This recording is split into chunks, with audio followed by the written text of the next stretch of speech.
Dating pabor kay Teves na abogado, kilala at matalino, hinangaan, ngunit ngayon ay biglang bumaliktad. At ano ang dahilan? Di kaya siya ay tinakot o nasulsulan? Natalsik na bilang miyembro ng mababang kapulungan sa Kongreso si Negros Oriental 3rd District Representative Arnie Teves Jr. Ito'y matapos katigan ng 265 mga kongresista ang rekomendasyon na expulsion sa Kamara ng Committee on Ethics and Privileges na pinamumunuan ni Co-op NATCO Party List Representative Filemon Espares. Sa Committee Report number 717 na inendorso ni Espares sa Kamara, binanggit na basehan ng expulsion kay Teves ang pagpapabaya nito sa trabaho, patuloy na absence without leave. Binanggit din sa committee report ang paghirit nito sa political asylum sa Timor-Leste at ang mga asal nitong ipinakikita sa social media na hindi katanggap-tanggap. Hindi angkop para sa isang mambabatas tulad ng pagsasayaw daw na nakasuot lamang ng undergarments. Wala namang kumontra o nagbigay ng no votes sa rekomendasyon laban kay Teves habang 3 ang nag-abstain o tumangging bumoto na kinabibilangan nina Gabriela Representative Arlen Brosas, ACT Teachers Party List Representative Franz Castro at Kabataan Party List Representative Raul Manuel. Ano yung rito masasabi mo? Sa akin kasi partner, di ba? Congressman ka. Meron mga constituents na umaasa sa'yo. Ang tagal-tagal mo nang wala sa Pilipinas. Di ba? Tapos, bakit wala ka sa Pilipinas? Kasi may fear ka for your life. Kung may fear ka at naduduwag ka para sa buhay mo, partner, mabuting wag ka na talagang maging congressman.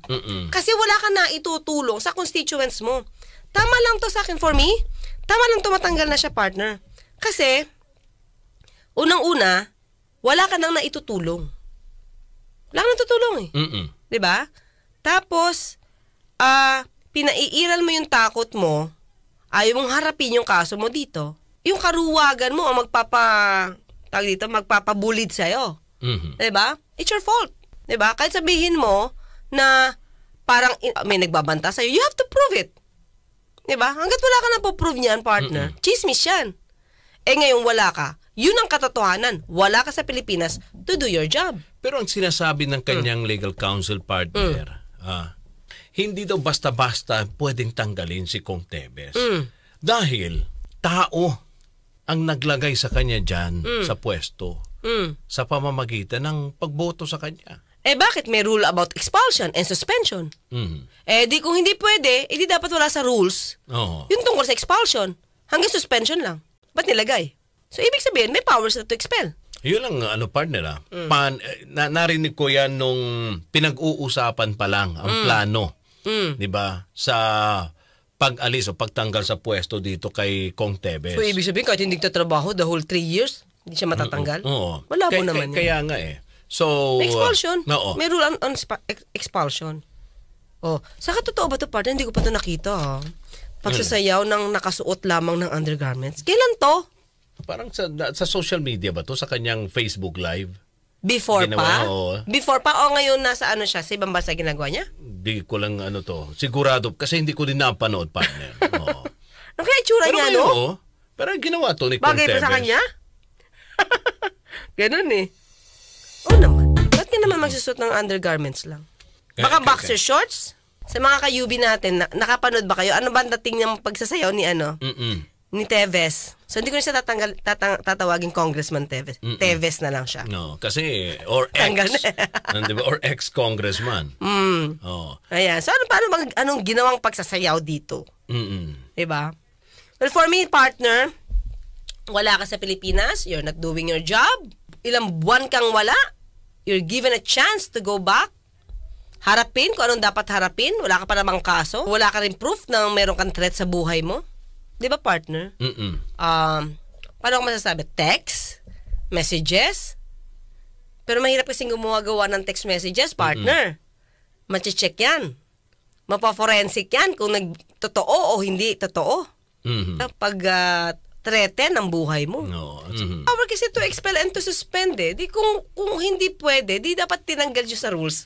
Yun lang yun sa akin, di ba? Dapat wala about expulsion. Napakatagal na rin siyang nasa ibang bansa, partner eh. It's more on pag-absent niya. Mm-mm. Tapos yung inaasal niya, pinapakita niya sa social media.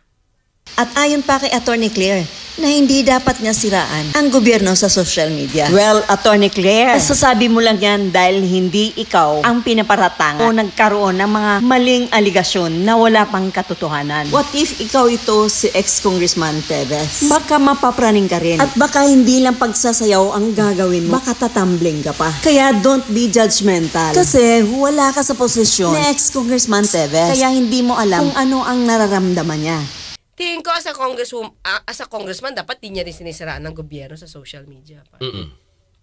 For me, hindi yun, it's unbecoming of a congressman na manira ka sa social media ng gobyerno. Dapat hindi ikaw. So yun, deserve niya naman to, tingin ko. Matanggalin siya. Meron kayang inaasam-asam itong si Attorney Claire sa gobyerno or personal hidden interest sa biglaan niyang pagbaliktad. Ano sa palagay nyo? Comment down. Nag-uulat. What's new?